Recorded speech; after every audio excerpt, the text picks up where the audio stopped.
인사하겠습니다. 하나님의 나라는 우리 안에 있습니다. 오늘은 하나님의 나라에 대해서 같이 나누고자 합니다. 하나님의 나라는 어떤 곳일까요? 제목 밑에 이제 영어를 보면 The Kingdom of God 이렇게 얘기를 하는데, 하나님의 나라는 그런 어떤 장소를 뜻하는 것이 아니라 하나님의 주권, 하나님의 통치, 하나님께서 다스리는 그곳이 하나님의 나라라는 것이에요. 우리가 신앙생활을 하면서 교제를 나눕니다.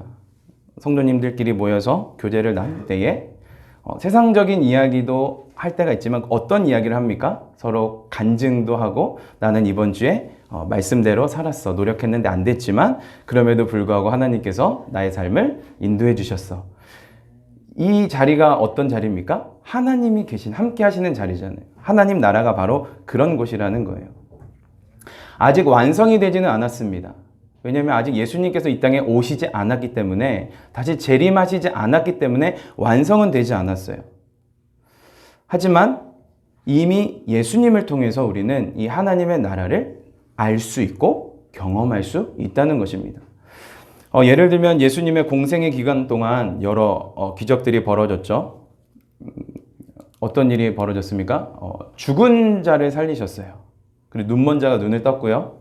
앉은 뱅이가 걸었어요. 보리떡 5개, 물고기 2마리로 5,000명을 먹이고 12강조리가 남았습니다. 이 외에도 수많은 기적과 역사하심이 성경에 나와 있어요. 예수님께서 직접 행하신 기적이라는 것입니다. 그것이 바로 하나님의 나라라는 거예요.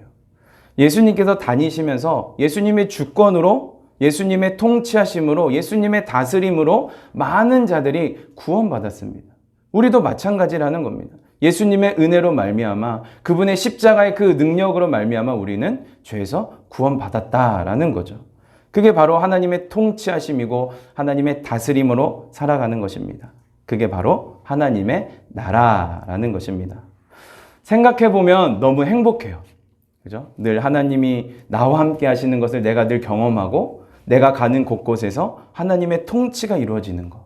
내가 어디를 가든지 하나님께서 늘 나를 인도해 주시는 그곳, 그 장소, 그 길, 얼마나 행복합니까? 그런데 말씀을 묵상하면서 또 한편으로 이런 생각을 해봤습니다.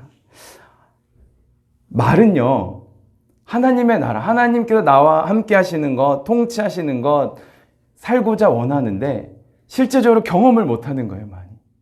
말로만 그러지 내 삶을 돌이켜보니까 하나님의 통치하심, 직접적으로 하나님께서 다스리시는 것을 누리지 못하는 삶을 살았다라는 거예요.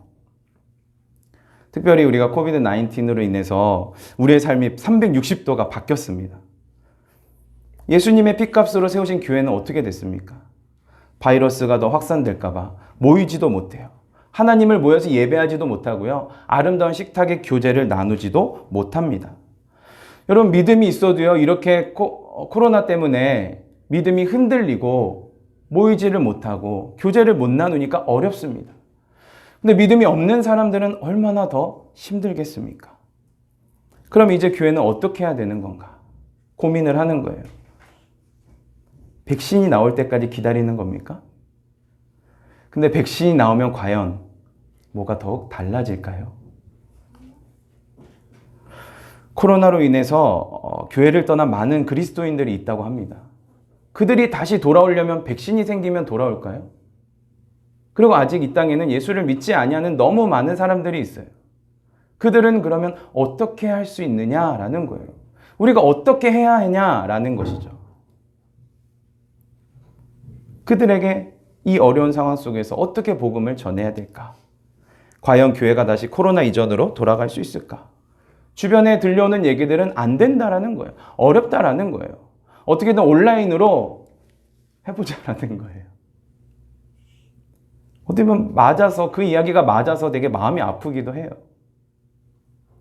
그런데 사단이 너무나 좋아하는 상황이 된 거예요. 그것이 바로 안 된다. 안 돼. 바이러스 때문에 안 돼. 모이면 안 돼. 먹으면 안 돼. 사단이 너무나 좋아하는 상황이 되어버렸다는 거예요. 하나님의 통치하심은 어디 가고 없고 있지만 늘 잊어버리고 사단이 좋아하는 그 일들 속에서 우리는 살아가고 있다는 겁니다. 여러분, 우리는 이 문제를 놓고 고민해야 되는 거예요. 철저하게 하나님 앞에 부르짖어 기도해야 됩니다. 문제의 답을 찾아야 돼요. 그런데 우리가 웃을 수 있는 것은 이미 답은 있다라는 거예요. 정답은 무엇입니까? 이 땅에서, 가정에서, 직장에서, 학교에서 하나님의 주권, 하나님의 통치하심, 하나님의 다스리심을 경험하면 되는 거예요. 하나님께서 나를 인도하시는구나. 이 삶을 살아가면 된다라는 거예요. 목사들만 그렇습니까? 아닙니다. 모든 성도님들이 다 같이 각자의 자리에서 하나님의 인도하심과 통치하심을 받는 그 삶을 경험한다면 여러분, 그 무엇이 우리를 주님과의 그 관계에서 끊을 수 있겠습니까? 코로나 바이러스는 아무 문제가 안 될 줄 분명히 믿습니다. 자, 그렇다면 우리가 하나님의 이 주권, 통치하심, 다스림을 어떻게 경험해야 할까요?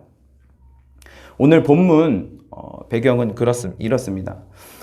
이제 예수님께서 많은 사람들을 모아놓고 그리스도인이라면 어떻게 살아가야 되는지에 대해서 가르치셨어요.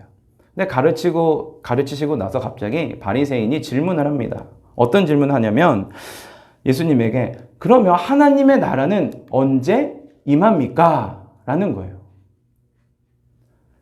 왜 바리새인들이 이런 질문을 했냐면 성경에 이미 누가복음 9장부터 보면 예수님께서 이런 말씀을 하셨어요. 하나님 나라를 본다. 우리 누가복음 10장 9절 말씀 같이 읽어보겠습니다. 시작. 거기 있는 병자들을 고치고 또 말하기를 하나님의 나라가 너희에게 가까이 왔다 하라. 그리고 누가복음 10장 11절에 보니까 하나님의 나라 가까이 온 줄 알라. 누가복음 11장 20절. 그러나 내가 만약 하나님의 손을 힘입어 귀신을 내쫓아낸다면 하나님의 나라가 이미 너에게 임하였느니라. 자꾸 예수님께서 하나님 나라가 임했대요. 하나님 나라 왔다. 가까이 온 줄 알아라. 임했다. 그래 눈에 보이는 게 없거든요. 아니 어딨어? 과연 언제 오는 거야? 바리새인들과 유대인들은 그런 생각 속에 그런 생각을 가지고 예수님께 질문을 했다라는 거예요. 아니 예수님께서 그렇게 얘기를 했다면 눈에 보여야 하는데 보이지를 않는 거예요.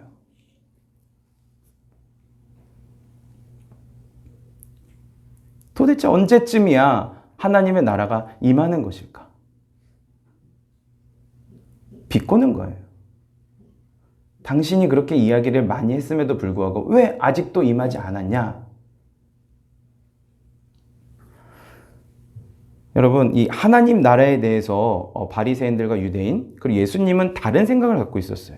서로 다른 개념을 갖고 있었어요. 바리새인과 유대인들은요, 메시아, 다시 오실 그 메시아가 이 로마의 압제에서 우리를 벗어나게 해줄 거라는 거예요. 이 정치적인 그 통치로 말미암아 우리를 어려움에서 벗어나게 해주고 우리가 잘 먹고 잘 살 수 있는 그런 메시아를 기다렸던 거예요. 그거를 하나님 나라로 생각했다라는 거예요. 언제 내가 이 억압에서 풀릴 수 있을까? 언제 내가 자유를 누릴 수 있을까? 그들은 그런 생각을 갖고 있었다라는 것입니다. 우리도 그럴 때가 있잖아요. 예수님 믿으면 부자 된다. 잘 된다. 잘 산다. 맞습니까? 틀립니까? 맞는 말씀이지만 그것이 목적입니까? 아니에요. 목적은 아니라는 거예요. 근데 저들은요, 잘 먹고 잘 살고 내가 이 억압에서 압제에서 벗어나 자유를 누리고 싶은 그것이 먼저라는 거예요.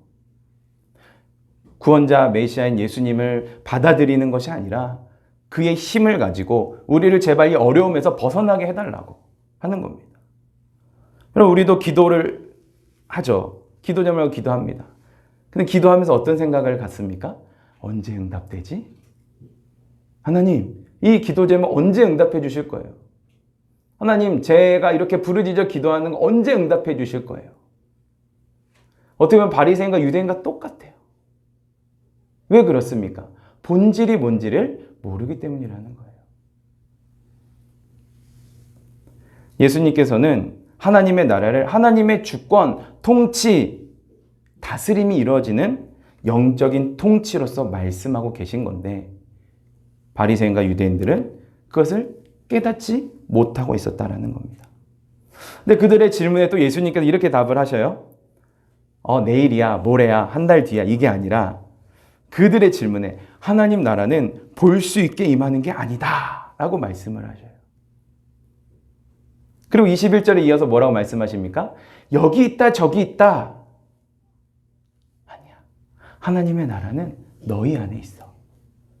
이 말씀을 잘 생각해 보면 바리새인들에게 하는 말씀은 아니에요. 왜냐하면 그들은 이미 하나님만 정말 그 모세오경을 읽으면서 어떻게 보면 하나님, 이 땅을 만드니까 하나님만 바라보지 진정한 예수님 메시아 그런 거를 바라보진 않는다라는 거예요. 그들에게만 말씀하는 것이 아니라 너희 안에 있다라는 거죠. 아까 말씀드렸죠. 우리가 기도 응답 하나님 언제 됩니까? 이 유대인과 바리새인들이 하나님의 나라가 언제 옵니까? 그럼 목적은 그게 아니라는 거죠. 하나님의 나라는 이미 어디 있습니까? 우리 안에 있다라는 거예요. 좀 어려운 말일지 모르겠습니다. 이해가 잘 안 될지 모르겠지만 말씀을 쭉 계속 전하면서 같이 이해를 했으면 좋겠습니다. 그러니까 인식의 차이라는 거죠. 무엇을 목적을 가지고 누리냐라는 거예요. 내가 진정으로 하나님의 나라를 우리 안에 누가 계십니까? 하나님이 계시죠. 성령께서 계신다라는 거예요. 그럼 내가 기도 응답이 언제가 되든 안 되든 우리는 기다릴 수 있는 거 아닙니까? 왜? 늘 나는 주님과 동행하니까. 늘 주님이 나를 다스리고 통치하시니까 내 기도 제목이 언제 이루어지든 아니든 우리는 어디를 바라봅니까? 하나님 나라를 바라보는 거예요. 하나님 계신 그곳 기쁨이 넘친다라는 거죠. 이게 신앙의 성장이라는 거예요. 내 눈에 딱 보이는 그 현상이 아니라 하나님 계신 그곳. 우리가 하나님 나라의 실제가 무엇인지를 모른 채 하나님 나라가 언제 임하시지 이거에 우리가 목숨을 건다면 무의미하다라는 거예요. 한편으로 이런 생각을 해봤어요. 곰곰이 생각해 보니까 하나님 나라의 실제를 모르고 살아왔다. 그럼 일반적으로 그리스도인들이 죽으면 어디 가죠? 천국, 천당 이런 얘기입니다. 천당. 다른 말 하늘나라 같은 의미예요. 같은 의미예요. 근데 하늘나라 나는 천당, 천국 이것만 생각하고 그것만 믿는 거예요. 그리고 그것이 신앙생활의 전부라는 거예요. 여러분 천국은요, 천당은요, 하늘나라는요 죽어서만 가는 게 아니에요. 이 땅에서 살아있는 동안에 우리가 천국을 하나님 나라를 경험할 수 있다라는 거예요. 그것을 경험시키기 위해서 예수님이 이 땅에 오셔서 친히 보여주신 거예요. 가르쳐 주신 거예요. 그럼 그분을 믿은 우리는 동일한 능력이 있어요. 예수님께서 그 능력을 주셨잖아요. 그럼 우리도 어떻게 할 수 있는 거예요? 병든 자를 고칠 수 있어요. 어려운 자를 도울 수 있어요. 마음이 아파 힘들어하는 지체들을 위로해 줄 수 있고 이끌어 줄 수 있어요. 코로나 때문에 힘들어하고 답답해하는 지체들이 있으면 다가갈 수 있는 거예요. 괜찮아. 내가 기도해 줄게. 두려워하지 마. 하나님 나라는 거기에 있지 않아. 하나님 나라의 목적은 모이고 기도하고 하나님 나라를 찬양하는 것에 있어. 거기에 우리가 두려워하지 말고 기도하면서 예배하고 나아가자. 물론 나오지 못하더라도 그렇게 우리가 이야기하며 나아갈 수 있는 거 아닙니까? 물론 언젠가 우리는 이 땅에서 삶을 마치게 될 것이지만 아직 우리는 이 땅에 하나님 나라가 완성되지 않았기 때문에 천당, 하늘 천자의 나라 국자, 천국, 그죠? 천국 어디 있습니까? 몰라요. 그런데 분명한 것은 하나님이 계시는 그곳이 천국이라는 거예요. 이곳에 우리가 하나님의 이름을 높이고 하나님 이름을 찬양하고 하나님 말씀을 나누고 하나님의 그 능력을 나누는 이곳이 천국이라는 거예요. 하나님 나라가 바로 이곳이라는 거예요. 우리가 그것을 기억하며 살아가야 된다라는 겁니다. 여러분 하나님 나라 언제 임합니까? 몰라요. 그날과 그때는 아무도 몰라요. 하늘의 천사들도 아들도 모르고 오직 아버지만 아신대요. 그럼 그날까지 우리는 뭐 하며 살아야 되는 거예요? 이 땅에서 어떻게 하나님 나라를 누릴 수 있겠습니까? 우리 등대교회에서 첫 번째 예수님으로 살아가야 됩니다. 우리 히브리서 3장 1절을 같이 읽겠습니다. 시작.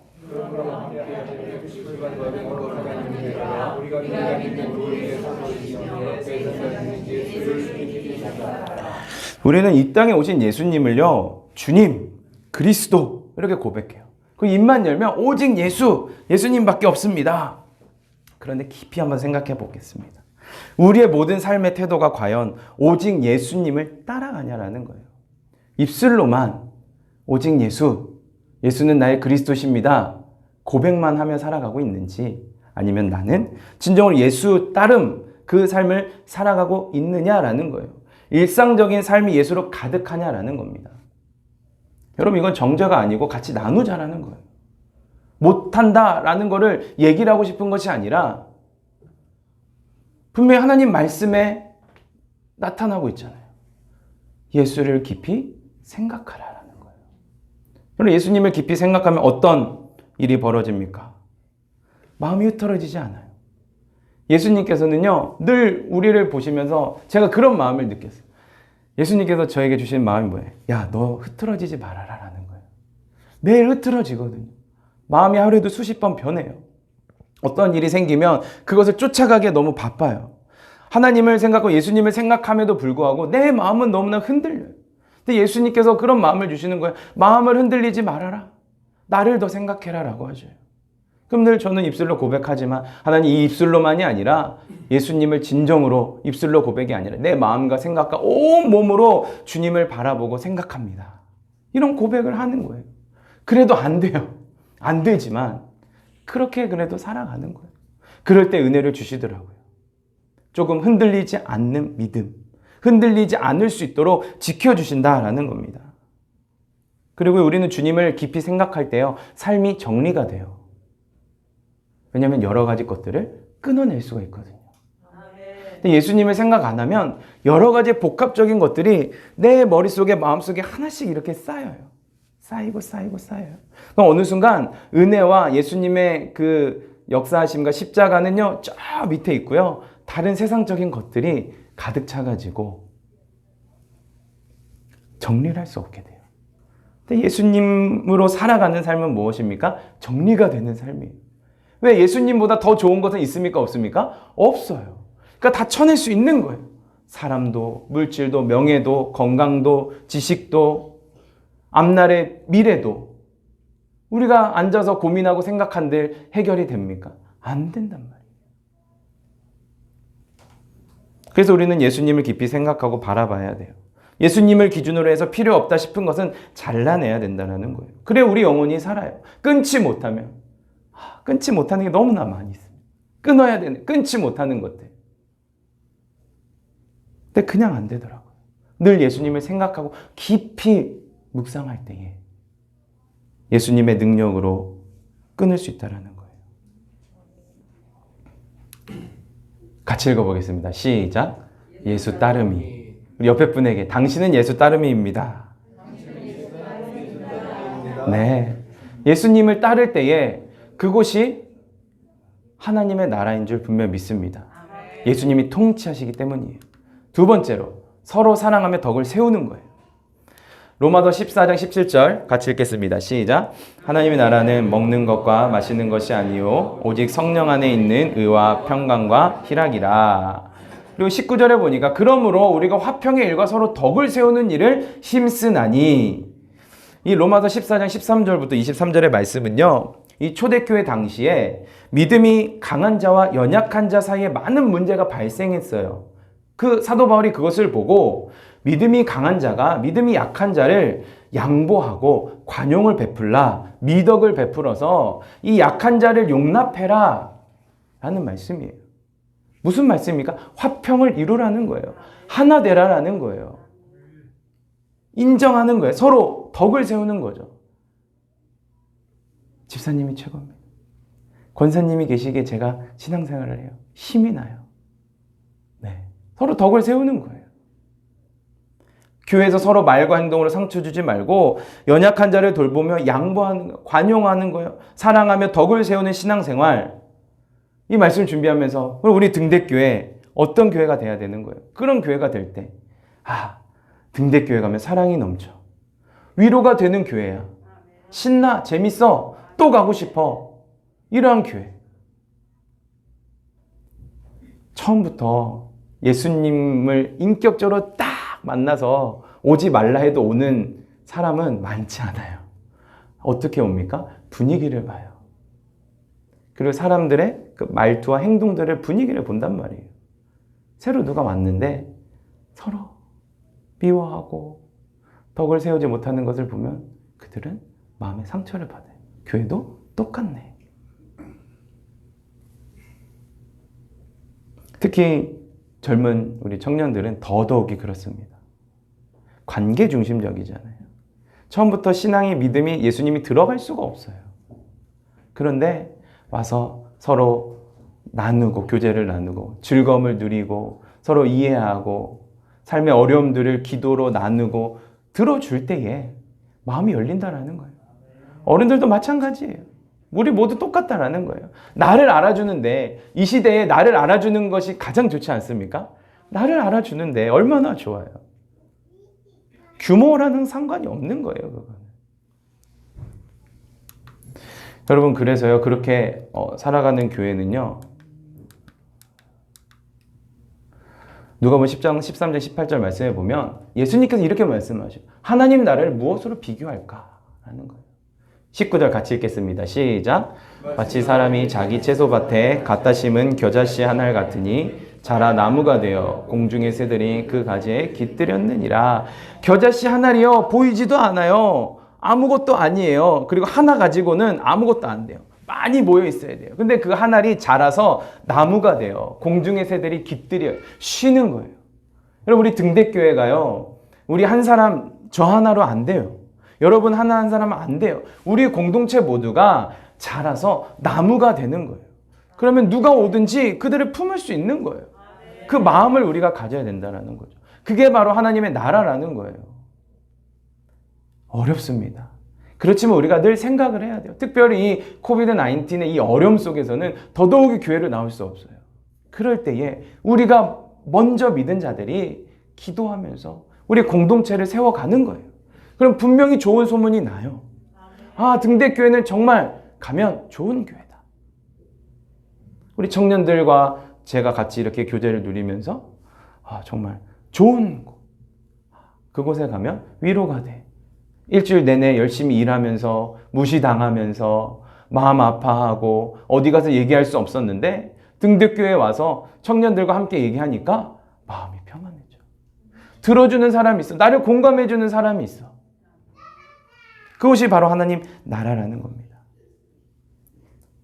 우리가 나무가 될 때에 하나님 나라가 또 풍성해진 놀라운 역사 임할 줄 분명히 믿습니다. 마지막 세 번째로 한번 따라했습니다. 성령의 능력을 회복하자.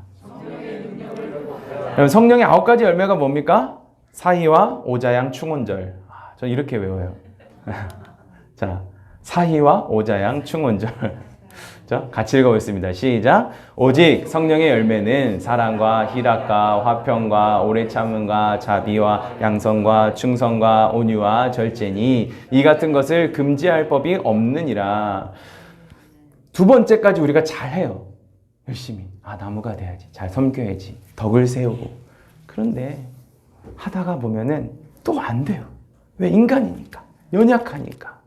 그래서 우리가 이 성령의 역사심, 능력으로 자꾸만 회복하지 않으면 안 된다는 거예요. 사랑과 희락과 화평과. 이 말씀이 왜 주어졌냐면 육신의 일들만 생각하기 때문이에요. 육신을 따라가니까. 이런 일이 있을 수 있어요. 교회에서 교회를 세우고 하나님 나라를 세우면서 열심히 해요. 그러다 보면 또 사단이 침투해서 내가 했기 때문에 잘 된 거야. 교만해지기 쉽습니다. 아니라는 거예요. 육신의 정욕을 내려놓기 위해서 성령의 열매를 맺으라라는 거예요. 늘 사랑과 희락과 화평과. 왜 그것만이 극복할 수 있는 놀라운 능력이 된다라는 겁니다. 예수님은 나의 구주요 그리스도라고 고백하지만 실상은 예수님보다 더 좋은 것을 내 육신이 원하는 것을 붙잡을 때가 많다라는 겁니다. 하지만 이것을 십자가에 못 박는 거예요. 끊어버리는 거예요. 그래야 나도 살고 가정이 살고 교회가 살아간다라는 거예요. 그것이 하나님 나라가 된다라는 겁니다. 그렇습니다. 하나님 나라는요, 다른 것이 아니에요. 예수님으로 살고 서로 사랑하며 덕을 세우고 성령의 능력으로 살아가는 그것이 하나님께서 통치하시고 다스리시는 하나님의 나라임은 믿습니다. 아멘. 여러분, 두려워하지 마세요.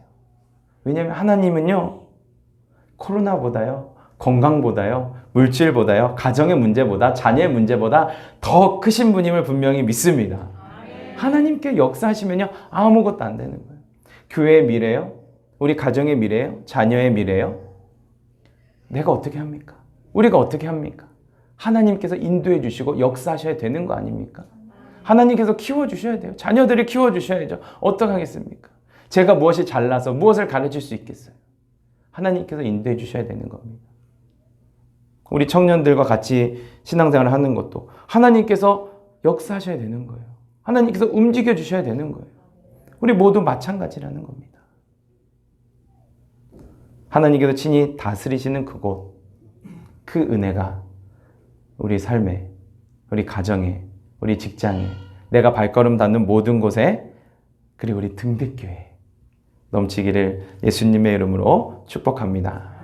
기도하겠습니다. 하나님 감사드립니다. 우리는 연약하고 늘 넘어지지만 그럼에도 불구하고 하나님 나라를 경험하며 살아갈 때에 회복할 줄 믿습니다. 혹시나 우리 삶에 어려움이 있습니까? 걱정하고 근심하고 좌절하는 마음들이 있습니까? 하나님 회복시켜 주시고 내 안에 이미 하나님 나라가 있음을 기억하면서 이기며 나아가는, 늘 경험하며 나아가는 우리 모두 될 수 있도록 인도하옵소서. 감사드리며 예수님의 이름으로 기도드립니다. 아멘.